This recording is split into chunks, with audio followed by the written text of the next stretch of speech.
Well, there's the music that can strike fear into the heart of any cook. It's the Come Dine With Me music. And last night, we returned to the Come Dine With Me Ireland series with Limerick, and you were on the first edition. So how did you feel it went? Tell me your immediate reaction to the show last night. How did you feel? Well, just to gauge it for you, that music doesn't freak me out now anymore.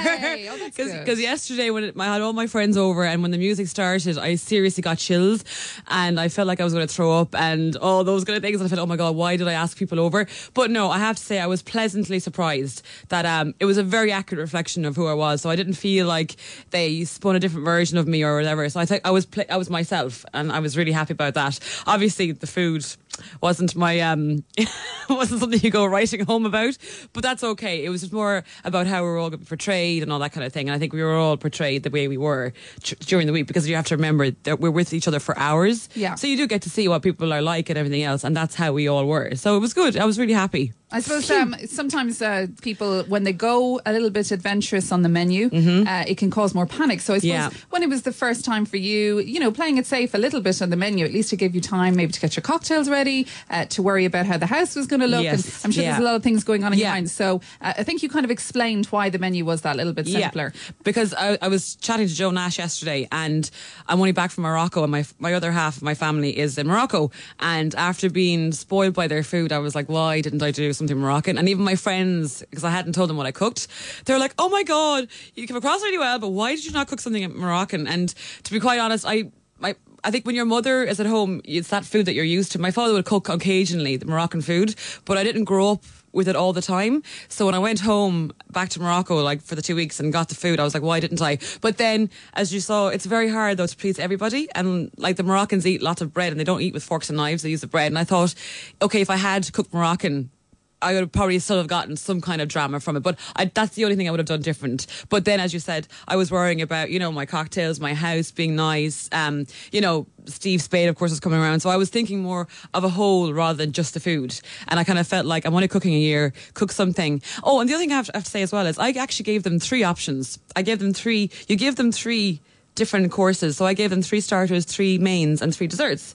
So they put those together. Oh, and they picked them. I had like a lovely pork that I do, like pork belly, and they opted to go for the chicken. So that's kind of how my recipe or my menu came together. So that's why. But I think it tasted good, but it wasn't what you can see sometimes. Sometimes people go to real elaborate, and it wasn't. I have to admit, it wasn't anything spectacular, but I just wanted good, wholesome, tasty food, and hopefully with the entertainment and the crack we were having, that would kind of round it off. So that's the way I was kind of thinking. How much alcohol was consumed last night? A lot. Yeah, it seemed to be. Yeah. But we have been given warnings that if you don't want your night to go till 5 o'clock in the morning, which it has been known to do, make sure that you give them plenty of water. And I think Graham even said, the wine wasn't as free flowing. But I was being very cautious because it was the first night. So they had warned me, plenty of water, otherwise you could be there till 5 o'clock in the morning. I think there was plenty of water because, was it Cyril had to go and relieve himself in your garden? Yeah, we're going to have a little moment here that we caught last night on camera, and we want an explanation on this, please. Well, that's a relief. And talking of relieving yourself, that's just what Cyril's done, right in Nadia's back garden. I have a bone to pick with you. What were you doing out in my garden a few moments ago? In my very manicured, well-looked after garden. The grass is longer than green garden. My green garden. Were you making it less green? I just wanted it. You have a long shed right now. We see the lid of the shed and the width of the shed at the back. So I went to the back of the shed to see the width of it. I'm detecting a little white lie. Oh, well done, Jane. You saw through that one. So what on earth happened? He peed in your garden? Why? It's not as bad as it seems, and just to let you know that I'm going to get my comeuppance for that tonight. You pee in his garden? No, not quite, Mark. No, I'll be doing there will be a couple of fireworks this evening on tonight's show. Basically, what happens is I have to actually give a reason because it's not as bad as it kind of is, obviously peeing in someone's garden. But what happens was, whilst your dinner is over, the crew prepare the upstairs bedrooms for the feedbacks thus far. So they'll be doing the whole feedback. What do you think of the starter and the mains? And while that's happening, they take over upstairs. So essentially, there wasn't really, when he looked up the stairs, all he could see was boxes, lights, there was 4 in the crew.